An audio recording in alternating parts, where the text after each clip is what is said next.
Alonso at Jericho Rosales, dalawang pangalang maraming pinagdaanan at ngayon kapwa inaani ang bunga ng kanilang pinaghirapan, ang kanilang kwento at sikreto. First on the bus! Kumusta ang buhay nung hindi ka pa artista? Normal, ordinaryo, mahirap. Hindi ko nakukuha lahat ng gusto ko. I-describe mo nga sa akin yung early years in show business. Mahirap kasi inisip ko dati, all glam. Tapos nung natanggap na ako, kasi galing ako sa beauty contest, tapos nag-audition ako, natanggap ako. Hindi pa pala yun, nakala ko yun na yun. Nag-workshop pa ako ng ilang buwan.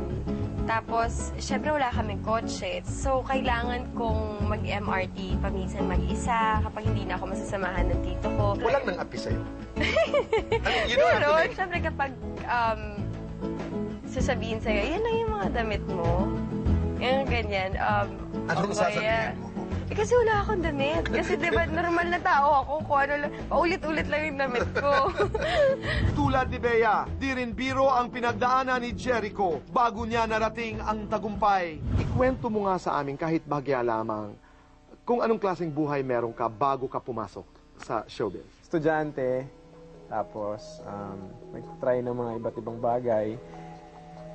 Open na kagad ako dun sa idea na pwede ako magtrabaho. Pero anong mga klaseng trabaho ang pinasukan mo? Yun nga, yung palaging nababanggit na nagtinda ng isda. Pero marami pa ibang bagay na tininda. Ice buko, ice candy. Naging driver ako.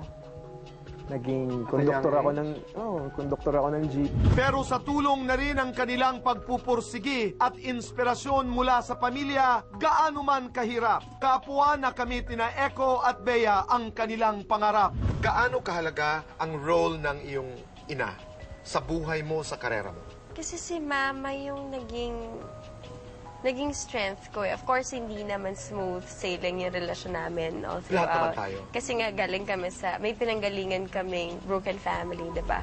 Parang kapag when I look back, sabihin ko lang, lagi ko sinasabi sa sarili ko, siguro kapag nakahanap ko si Lord, ang pwede ko lang sabihin, naging mabuti akong anak.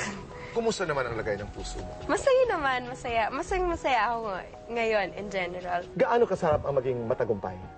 Now, I mean bilang ikaw. Siyempre, masarap. Masarap.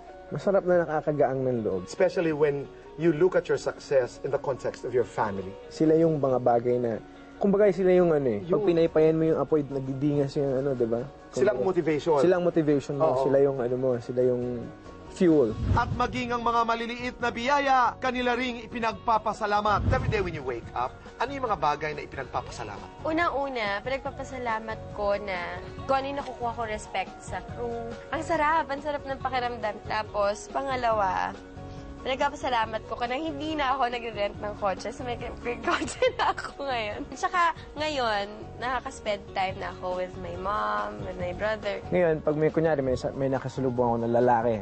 Tapos titignan ako maigit at sasabihin sa akin, Idol.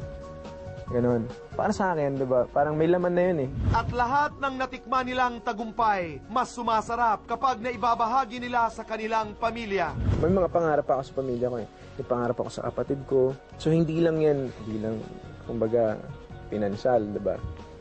Kailangan oras, diba?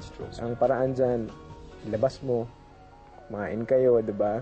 Mag-celebrate kayo. And when you do this with your family, where do you go? Where do you usually go as a family? We eat out. Siyempre, Chowking. Obviously, mahilig kaming kumain lang. Mahilig talaga kayong kumain. Paborito ko yung kangkong tsaka yung bangus. Ang sarap kasi ng bangus kasi malaki yung sinaserve nila. Halo-halo, syempre. Yung laureate, kasi ang dami pagpipilian, ganyan. Bilang, ganun ako, mahilig din sa Chinese food. Parang comfort food kasi. At hindi lang yun. Sa mga pinanggalingan natin, pag sinasabi mo talagang Chinese food, sorry, social. Maraming pagkain. Totoo, pagka nung bata ako, agad-agad sa diba? restaurant. That's right. Diba, at pag Chinese restaurant, diba, pag Chowking, ang dami-daming pagkain. At ngayong malayo na ang kanilang narating, inspirasyon din ang nais nilang ibahagi sa iba. Kung gusto mong maging matapang, hindi ibig sabihin ng hindi ka natatakot. Courage means facing whatever it is that makes you afraid.